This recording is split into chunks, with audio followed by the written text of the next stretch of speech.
शुभांशु शुक्ला के अंतरिक्ष जाने को लेकर कांग्रेस नेता की आपत्ति देखने को मिली है।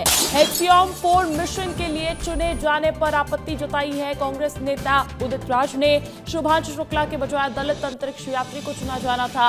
राकेश शर्मा के समय SC ST OBC शिक्षित नहीं थे। शुक्ला की जगह किसी दलित या OBC को भेजना चाहिए था। कांग्रेस नेता उदित राज का ये बयान निकलकर सामने आया है जब शुभांशु शुक्ला की एक्सियोम 4 मिशन की सफलता के बाद पृथ्वी पर वापसी हो चुकी है। उसके बाद कांग्रेस नेता उदित राज ने कहा है कि शुभांशु शुक्ला के बजाय दलित अंतरिक्ष यात्री को चुना जाना था। राकेश शर्मा के समय SC ST OBC शिक्षित नहीं थे, लेकिन ये वक्त बदल चुका है और अब शुक्ला की जगह किसी दलित या OBC को भेजना चाहिए था। मैं शुभकामना देता हूं, सुरक्षित लौटे और जो ज्ञान उन्होंने अर्जित किया आकर के यहाँ पर बिखेरें, हम लोग लाभान्वित हों। मानवता के लिए लाभकारी चीज़ है। जो पहले राकेश शर्मा भेजे गए तो उस समय SC ST OBC के लोग इतना पढ़े लिखे नहीं थे। इस बार मुझे लगता है बारी थी, किसी बैकवर्ड को किसी दलित को भेजना चाहिए था। कोई परीक्षा तो देके गए नहीं, तो किसी दलित OBC को भी शुक्ला जी की जगह पर भेजा जा सकता है। अब इस पर भी सियासत हो रही है, ये अलग बात है, लेकिन बात शुभांशु शुक्ला के पृथ्वी पर वापसी की भी करते हैं विस्तार से। भारत का बेटा, भारत की आन बान और शान शुभांशु शुक्ला धरती पर वापस आ चुके हैं। जब वो धरती पर लैंड हुए तो भारत में बैठी उनकी मां भावुक थी। पिता अपने आंसुओं को रोक नहीं पा रहे थे।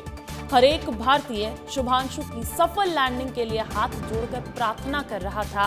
भारत का हर एक व्यक्ति शुभांशु की सफलता को अपनी कामयाबी मानकर खुश हो रहा था और ये एक ऐसा पल था जिसने पूरे देश को एक कर दिया। 18 दिन तक अंतरिक्ष में रहने के बाद शुभांशु शुक्ला और उनके 3 साथी वापस आ गए हैं। 15 जुलाई को दोपहर 3 बजे कैलिफोर्निया के प्रशांत महासागर में सभी की सफल लैंडिंग हुई। इस दौरान एक नाम बहुत चर्चा में था, आपने सुना होगा, स्प्लैश डाउन। समुद्र में हुई इस लैंडिंग प्रक्रिया को ही स्प्लैश डाउन कहते हैं। सबसे पहले पैराशूट की मदद से शुभांशु के स्पेसक्राफ्ट यानी कि रॉकेट को कैलिफोर्निया के तट पर उतारा गया। जब शुभांशु का स्पेसक्राफ्ट कैलिफोर्निया में उतरा तो आसपास बड़ी बड़ी नाव खड़ी थी। इन्हीं के जरिए स्पेसक्राफ्ट को समुद्र से सुरक्षित बाहर निकाला गया था। इसके बाद एक एक करके सभी अंतरिक्ष यात्री स्पेसक्राफ्ट से बाहर आए और जब ये एस्ट्रोनॉट स्पेसक्राफ्ट से बाहर आ रहे थे तो अपने पैरों पर खड़े नहीं हो पा रहे थे, सही से चल भी नहीं पा रहे थे। उन्हें सहारा देना पड़ रहा था। आप तस्वीरों में देख पा रहे होंगे, ऐसा इसलिए हो रहा था क्योंकि अंतरिक्ष में ग्रेविटी बिल्कुल नहीं होती। तापमान से लेकर ऑक्सीजन सब कुछ पृथ्वी से अलग होता है और इसीलिए जब अंतरिक्ष यात्री स्पेस से वापस धरती पर आते हैं तो उनके लिए चलना मुश्किल हो जाता है। जब शुभांशु धरती पर लौटे तो उनके माता पिता लखनऊ में टीवी स्क्रीन पर अपने बेटे की वापसी देख रहे थे।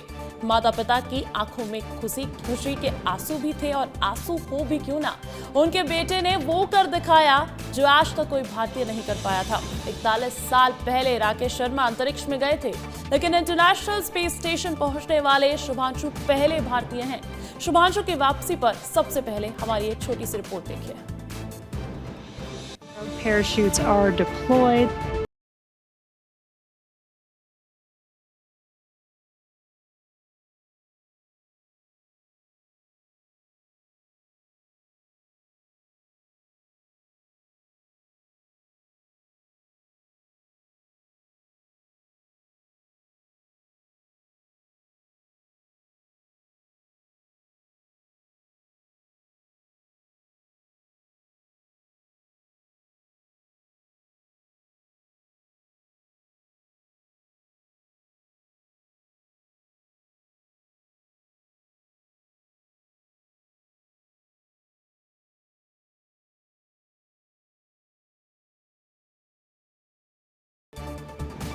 ग्रुप कैप्टन शुभांशु शुक्ला के माता पिता के लिए ये खुशी का पल है, तो साथ ही साथ हर एक देशवासी के लिए ये खुशी का पल है, गौरवान्वित करने वाला पल है। प्रधानमंत्री नरेंद्र मोदी ने शुभांशु शुक्ला को बधाई दी है और लिखा कि उन्होंने अपने समर्पण साहस से अरबों लोगों को प्रेरित किया है और शुभांशु का अनुभव गगनयान मिशन की दिशा में भी एक बड़ा कदम साबित होगा।